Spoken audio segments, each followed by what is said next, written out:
ગણપતિ બાપા ખૂબ જ ભંડારની ઘરેથી જમીને આવતા હતા. મુસળ ઉપર અસવારી કરી ત્યાં એ પડી ગયા, મોટી ફૂલ ખાધેલું, ચંદ્રએ દાંત કાઢ્યા, હસવા મેળો પડી ગયા. એટલે ગણપતિ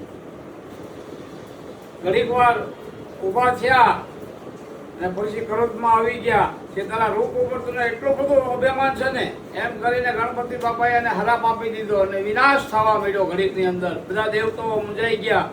કોટી દેવો પ્રાર્થના કરવા માંડ્યા કે હે ગણપતિ દાદા, હરાપ પાછા લઈ લ્યો. નહીં, હરાપ પાછા તો નહીં જ લેવાય. એટલે ગણેશ ચોથ, જે ગણપતિ ચોથ આવે છે ભાદરવા મહિનાની, એ વખતે કૃષ્ણ ભગવાનને બી હરાપ લાગ્યો હતો. કૃષ્ણની ઉપર સોરીનો આરોપ આવ્યો હતો દ્વારકાની અંદર. એટલે એ ચાંદ જોવે, શુક્લ પક્ષમાં જોવે તો વાંધો ન આવે, અંધારિયામાં જોવે તો વાંધો આવે. એટલે એને દુઃખી થાય. એટલે ગણપતિનો હરાપ હતો ચંદ્રને. એ ચંદ્રે દેવતાએ બધાએ પગે લાગ્યા, બહુ પ્રાર્થના કરી. પછી ગણપતિ બાપાએ કીધું આજ પછી કોની મસ્કરી કરીશ કે નહીં, જિંદગીમાં નહીં કરું. એમ કરીને ગણપતિને હાથ વાર નમન કર્યા ચંદ્રએ એને મુક્ત કર્યો. ગણપતિ બાપાએ એ મારો ગજાનંદ ગણપતિ બાપો છે, શિવનો છોકરો છે. એટલે એ ચંદ્રવંશી જે આ જે કૃષ્ણ ભગવાન છે ને, ચંદ્રવંશી છે, અને રામ છે એ સૂર્યવંશી છે. એટલે ચંદ્રવંશીની અંદર જેટલા આજે કૃષ્ણ ભગવાનને પોતે ભગવાન હતા છતાં કોઈ સમજ્યા, એના 56 કરોડ છોકરા હતા કૃષ્ણ ભગવાનને. 56 કરોડ, એકે છોકરો હારો નહીં. તમામ બધા નાલાયક નીકળ્યા. ભગવાને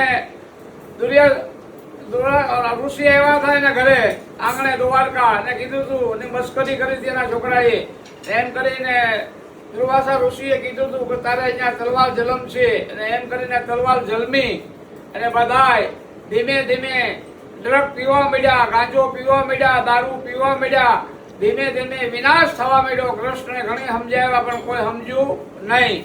એમ કરીને ધીમે ધીમે બાંધતા સોમનાથ પહોંચી ગયા અને બધો વિનાશ થઈ ગયો. કાંઈ બચ્યું નહીં.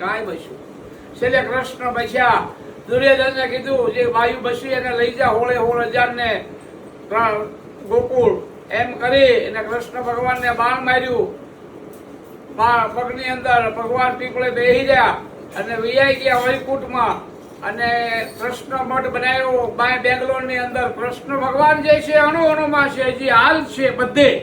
ભગવાન કૃષ્ણમાંથી રામાપીર બન્યા. રામાપીરે અને સાક્ષાત પ્રસાદ પૂર્યા કલિકાલની અંદર. એટલે કળયુગની અંદર ભગવાન તો છે પણ એની પ્રજા બધી બેકાર નીકળી. એક બેકાર નીકળી. કોઈ એવી પ્રજા ન નીકળી કે ભગવાનને ઊંચા લેવા કે ભગવાનની આબરૂ રાખી. વિનાશ કાળે વિપરીત બુદ્ધિ, કહેવતમાં કહી કે વિનાશ કાળે વિપરીત બુદ્ધિ. એટલે હંમેશ માટે સમજી જાય કોની હારે બેહવું, કોની હારે નહીં બેહવું, કેવા ધંધા કરવા, કેવા ધંધા નહીં કરવા, હું ખવાય, હું પીવાય, એવી રીતે રે તો હોરે વાંધો આવતો નથી. કૃષ્ણ ભગવાન 125 વર્ષ જીવ્યા પણ એક દિવસ ઊંઘ્યા નથી. એક દિવસ નથી ઊંઘ્યા, એક નાઈટ ઊંઘ્યા નથી. કૃષ્ણ ભગવાને આજે પાંડવો વન કરતા હતા, વનવાસ ભોગવતા હતા, ત્યારે કૃષ્ણ ભગવાન મળવાઈ ગયા. ને ખાઈને દી આત્મો તો બેઠા હતા. એક દાણો ચોખાનો વિજયો હતો ખાલી. ને કૃષ્ણ ભગવાને કીધું દ્રૌપદીની પત્નીને કે ભૂખ બહુ લાગી છે, જમવાનું પણ ખાવાનું કાંઈ નથી, એક જ દાણો છે. એમ કરીને દુર્વાસા ઋષિ 10,000 ઋષિઓને લઈને આવ્યા કે અમને જમાય. પાંડવો બધા કે કાંઈ બોલે નહીં. દ્રૌપદી કે કાંઈ મારે નહીં ઘરની અંદર, ને ખાવું હું ને હું કો કરી હારી. એમ કરીને તમે વાતું કરાવો ઘડી, ક્યાં હું વ્યવસ્થા કરું. ક્યાં કૃષ્ણ ભગવાન ત્યાં આવીને ભૂખ લાગીને કે ખાવું છે, એક દાણો ભગવાને ખાધો. ક્યાં 10,000 ઋષિ જે હતા એ ધરાઈ ગયા કે હવે અમારે ખાવું નથી, અમે ધરાઈ ગયા. કૃષ્ણ ભગવાને એક સોખો ખાઈ લીધો ખાલી દાણાનો. ક્યાં ઋષિઓ જ્યાં ધરાઈ ગયા. ઋષિઓ એની આબરૂ રાખી. કૃષ્ણ ભગવાન પાંડવોની એમ બધાની આબરૂ ભગવાન રાખે જ છે. ઈશ્વર તમારી સાથે હોય, સાચા મનથી ભગવાનને માનો, સાચા દિલથી માનો તો ભગવાન તમારી સાથે જ છે. ભગવાન ક્યાંય જુદા છે જ નહીં. પણ તમને સારો વિશ્વાસ નથી. અત્યારે વિશ્વાસ દગી ગયો. 3 કલાક પિક્ચરમાં બેસશો, અડધો કલાક ભગવાનની પૂજા, 20 મિનિટ ભગવાનની બેહો, મા બાપની સેવા નહીં કરો, બાઈની સેવા કરશો, બેન આવે તો એને તમે રોતી રોતી મોકલશો ને હાળી આવે તો હાટલો પહેરી જાય, હાળી એને તો અઠવાડિયું ફરવા જાય, પણ બેન આવી છે ભાણે જ આવ્યા છે તો એની એને તમે બેસશો કે વાત કરશો એવું નથી.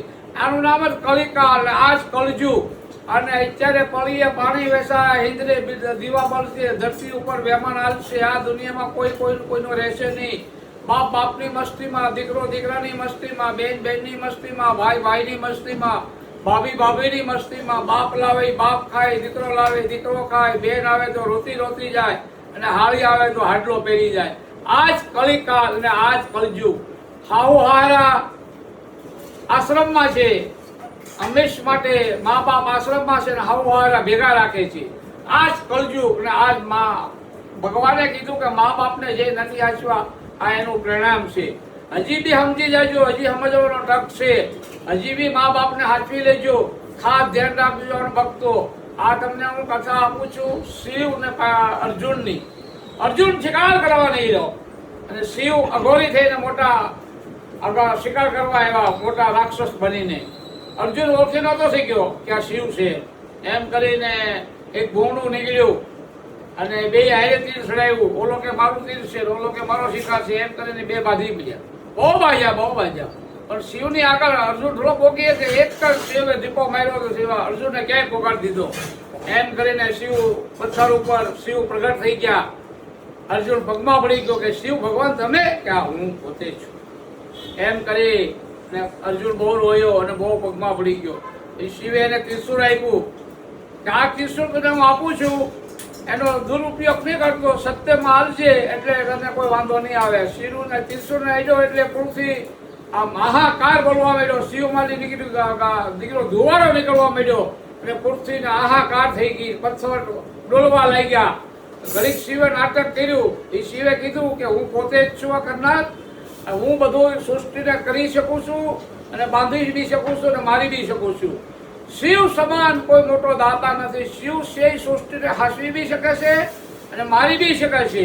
શિવથી દુનિયામાં કોઈ ઊંચું છે નહીં, કોઈ થશે બી નહીં. લોકોને જ્યાં જવું ત્યાં જાય. શિવ એટલે શિવ.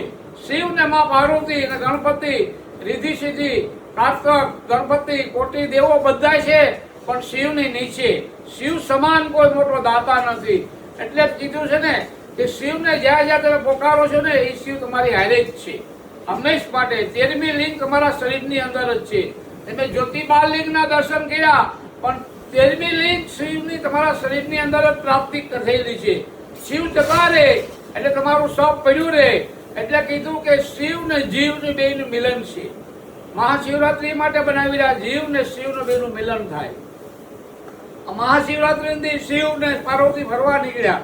બહુ આનંદ કર્યો. જંગલની અંદર ફરવા નીકળ્યા અને પાર્વતી માએ મસ્કરી કરી. ઘડી ખોવાઈ ગયા. પાર્વતીને શોધે છે શિવ, પણ શોધી શકતા નથી. હંમેશ માટે ફૂલની અંદર હપાઈ ગયા અને જાનવરોને બોલાવ્યા શિવે. બધા જાનવરને પૂછ્યું, ઝાડવાને પૂછ્યું, પણ કોઈએ કીધું નથી અમે ભાડ્યા નથી. પછી એક મોરલો આવ્યો. મોરલાને કીધું કે મેં ભાડ્યા નથી, પણ તો પછી મોરલાને કીધું હું તારું વાહન બની શકું. મોરલો કે મારા ભાગ એવા રોડા ગયેલી તમારું વાહન બનો. એમ કરીને શિવ મોરલાનું વાહન બન્યા અને મોરલો કરીને ઉડ્યા અને માં પાર્વતીને ગોત્યા. ફૂલમાં હતા, ત્યાં ઉભા રહી ગયા શિવ કે તમને પાર્વતી આ ફૂલ બહુ વાલું છે એટલે ત્યાં નહીં આવું, તમારે આવવું હોય તો હાલો. એમ કરીને માં પાર્વતી હારે આવ્યા ને બે ખૂબ હસ્યા અને ખૂબ આનંદ કર્યો. એક પર્યાવો શિવનો નીકળ્યો, ત્યાં એક લિંગ નીકળી, બીજી નીકળી, ત્રીજી નીકળી ને ચોથો પર્યાવો પડ્યો ત્યારે હજારો શિવ લિંગ થઈ ગઈ ને માં પાર્વતી બી ગયા. ત્યાં એટલા બધા શિવને હું ક્યાં હાચવી. માં પાર્વતીએ કીધું કે આ મારા બધા અંશ છે, આ બધાનું રક્ષણ કરશે અને બધે ભક્તિ કરશે અને બધાનું ધ્યાન રાખશે આખા વિશ્વનું. હું પોતે શિવ, આ મારા અંશો છે, તમે પાર્વતી ટેન્શન લ્યોમાં. એમ કરીને બોલલા ઉપર ઉડીને બે સવારી કરીને આકાશમાં જતા રહ્યા. શિવ ને પાર્વતી છે તો દુનિયા છે, આદ્યા શક્તિ કહેવાય. નર ને નારી હોય તો જ ઘર હાલે, નગર ઘર હાલતું નથી. અણભક્તો તમારી પાસે હજારો કરોડો હોય અને ઘરની અંદર નારી હોય તો તમે પાણીનો ગ્લાસ બી ભરી શકતા નથી.